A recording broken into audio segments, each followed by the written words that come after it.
प्रदेश विधानसभा के चुनावी नतीजे अभी हाल ही के अंदर आए। उपचुनाव थे 9 सीटों पर और सभी राजनीतिक पार्टियों की सियासी ताकत और जड़ कितनी मजबूत बची है, इसको इस चुनाव के अंदर दिखाया। बीजेपी एक बार फिर से उत्तर प्रदेश के अंदर अपने आप को स्थापित करने में कामयाब रही।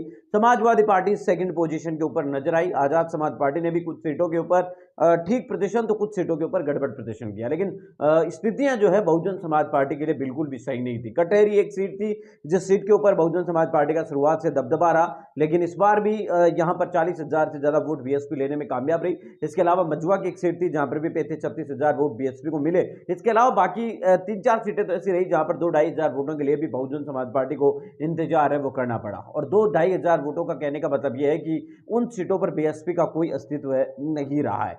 दरअसल आपको बताया कि नोटा का प्रचार कोई नहीं करता और नोटा को वोट देने के लिए भी कोई नहीं कहता। उसके बावजूद भी उसे भी 1000, 1500, 2000 कई सीटों के ऊपर वोट है वो मिलते नजर आते हैं। तो यानी कि आप एक विधानसभा का अगर चुनाव लड़ते हैं तो बहुत बार ऐसा होता है कि अगर आपका जो मेन प्रत्याशी होते हैं जिन पार्टियों के, उनके अगर सिमिलर नाम के भी अगर आपने कैंडिडेट खड़े कर दिया तो वो 700-800 हजार वोट ले लेता है। इसमें कोई दो बड़ी बात होती नहीं है। अगर आपका चुनाव चिन्ह अगर दूसरे पार्टी के जो कैंडिडेट है, मजबूत कैंडिडेट है, उसके सिंबल से अगर आपका मिलता जुलता है तो भी 1000-2000 वोट आपको मिल जाते हैं। तो कुल मिलाकर बात है 1000-2000 वोट एक राष्ट्रीय पार्टी के लिए और खास तौर से उस राज्य में जहां पर उसकी 4 बार सरकार रही है, वहां पर 2000 वोट उसके लिए कोई मायने नहीं रखते। यहां तक कि 10,000 वोट भी इतने ज्यादा बीएसपी के लिए, क्योंकि अगर वो बहुजन समाज पार्टी पहला चुनाव लड़ती तो अलग बात थी, लेकिन आप इतने साल चुनाव लड़ चुके हैं, सरकार बना चुके हैं 2007 से 2012 में अपने दम पर, तो ऐसे में इन सीटों के ऊपर आपका ये प्रदर्शन चौंकाने वाला है। इस तरीके के प्रदर्शन हमने बीएसपी के राजस्थान, मध्य प्रदेश, छत्तीसगढ़ जैसे राज्यों में देखे थे, लेकिन यूपी में इस तरीके के चुनावी परिणाम चिंताजनक है।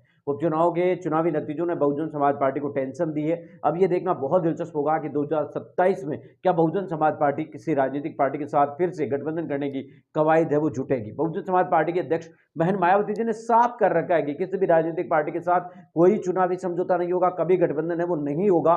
तो क्या इस चुनावी साल के अंदर जब 2027 आएगा, क्या बहुजन समाज पार्टी किसी राजनीतिक दल के साथ गठबंधन करेगी और बहुजन समाज पार्टी को आगे किस तरीके से बढ़ना चाहिए? आपका क्या सुझाव है? कमेंट करके